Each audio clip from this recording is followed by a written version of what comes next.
of Christmas is now here as Traders Hotel Manila offers a glimpse of the first light of Christmas.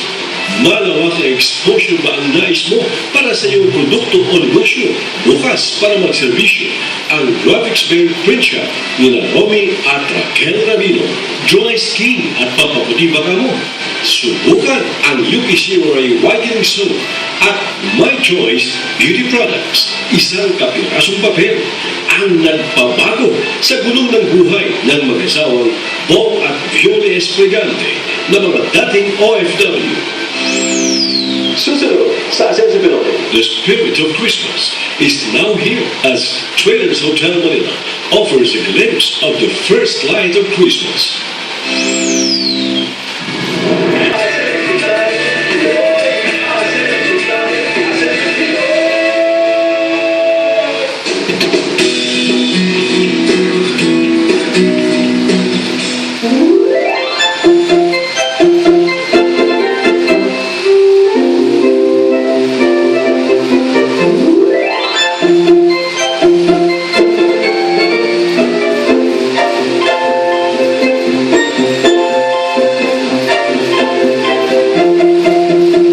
Christmas is the season of joy and sharing, filled with love, a perfect time to spend memorable moments with our families and loved ones, even as we celebrate the birth of our Savior, Jesus Christ.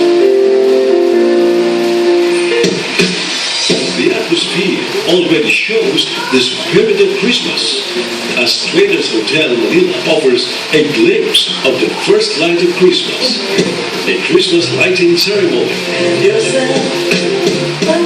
Every year we celebrate what we call a Christmas tree light-up. This is where we decorate the entire hotel in Christmas and festive season. We will do a Christmas tree light-up with our owners.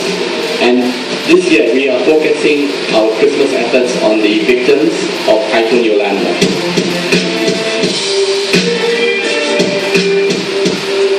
The angelic voices of the Mind to Be Daycare Center kids provided an appropriate ambiance to the affair as they serenade the guests with all-time favorite Christmas carols.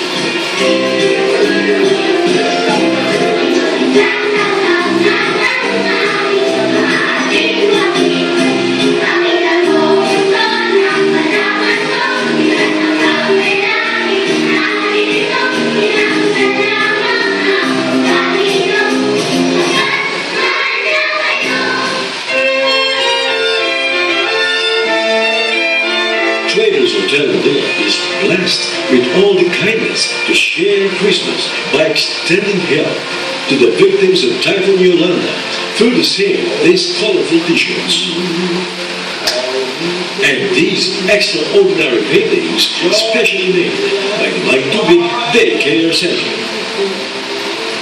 All our proceeds from the sale of our t-shirts, sale of paintings, sale of the nativities that we have will go to the victims of Super Typhoon Yolanda.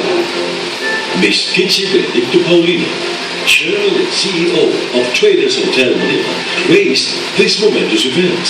She took the opportunity to express her gratitude to the Philippine Movie and Press Club, or PMPC, for bestowing upon her the Dean Fernando Lifetime Achievement Award 2013 for her invaluable contribution to Philippine television and the movies. Thank you. I'm a recipient of the Dean Fernando Life Achievement Award. It's flattering, it's exciting, and actually it's also nostalgic. Christmas is about giving love and sharing love.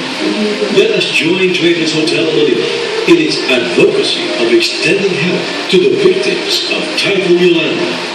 We are selling shirts this year during the Christmas season, and all the proceeds from the sale of these shirts or different designs, they will go to the victims of Typhoon Yolanda. These items are available from today until January.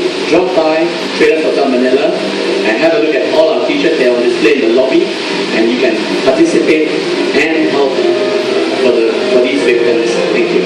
Definitely, it's always something that we look forward to because it spells out the spirit of Christmas, the spirit of giving, and everybody. It shows that the Filipinos are still one in loving each other and helping one another.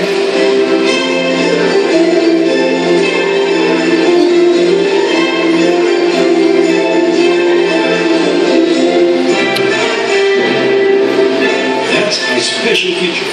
I am Francis Cardona. Ascenso Pinoy. Ang bahagi ito ay inihatid sa inyo ng Petron. Petron.